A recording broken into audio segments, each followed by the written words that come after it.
What is up, fellow kaiju collectors?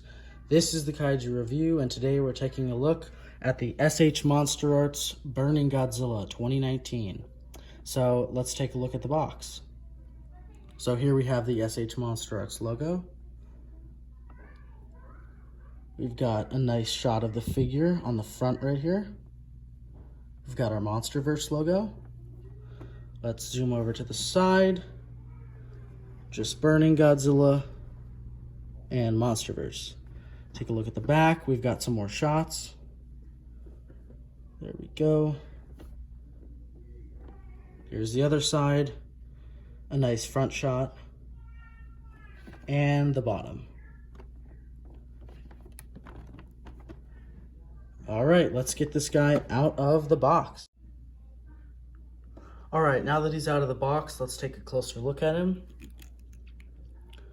So if you notice, he has a very orange, glossy paint application throughout the spines, the tail, the legs. The lower legs towards the shins have a more red, ruby red paint application.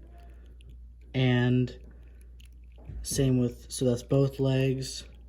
And then the bottom of the bottom side of the tail has that ruby, darker red. And then the spines are all orangish, like they've got like an orange tone, an orange, like fiery gloss.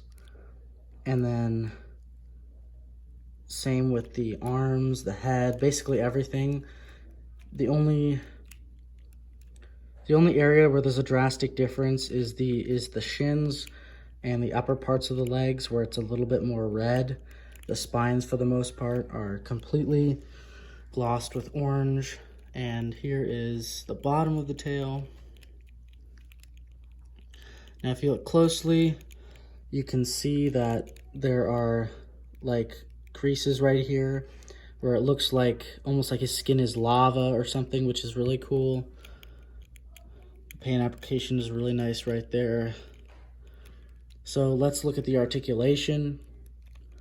So obviously his arms can go up all the way, almost all the way around, but they only go about that far. Same with the other arm, or shoulder, I should say. Just like that. Let's go back down. They're a little stiff on the upper elbows though. So when we look at the elbow, it's a little bit more stiff to move. It's harder to move. And then we have full wrist movement right here.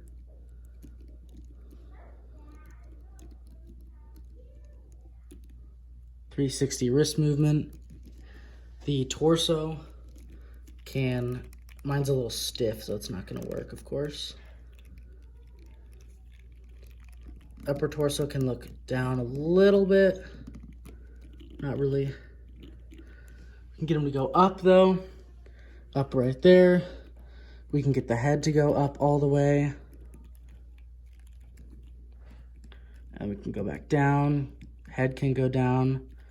The jaw closes about this much. I can't get mine to close any further than that without it breaking. It's about as close as it'll get. And then it opens that wide. The tongue doesn't move. And so far, I haven't seen any quality control issues. The only issue I've seen, it's not a major one, this spine right here is free floating. So when you're looking at the bottom, it looks a little messed up, but you just need to realign the tail. And then for tail articulation, we have about 20 different ball joints going back and forth. Some of these end ones are extremely stiff, so be careful when you're moving those. But just as an example, it can go back, forth.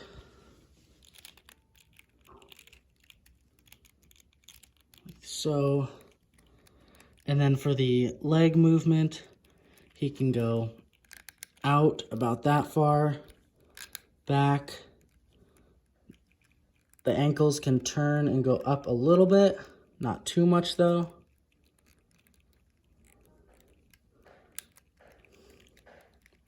Same with the other side.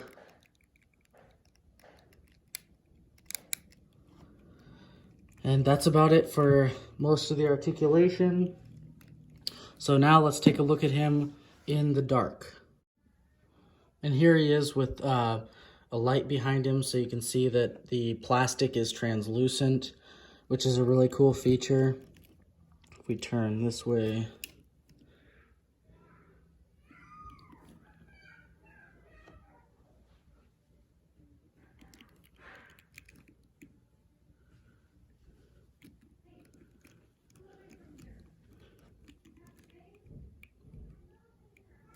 you can see all through the tail is translucent, even all the way up towards the tip, which is very cool.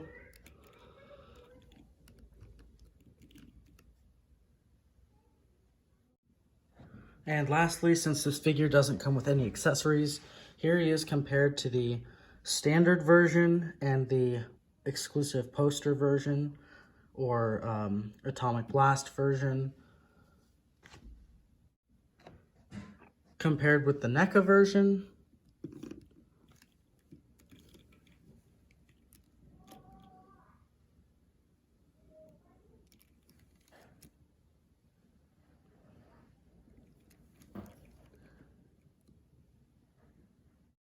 so that's about it for this figure. Overall, I'd say it's a pretty good figure. It definitely fits well into the King of the Monsters line, obviously. The lack of accessories is a little disappointing, but I still think it's a great figure. Let me know what you guys think below in the comments. Did you pick this up? Did you skip it? Once again, this has been the Kaiju Review. Have a nice day.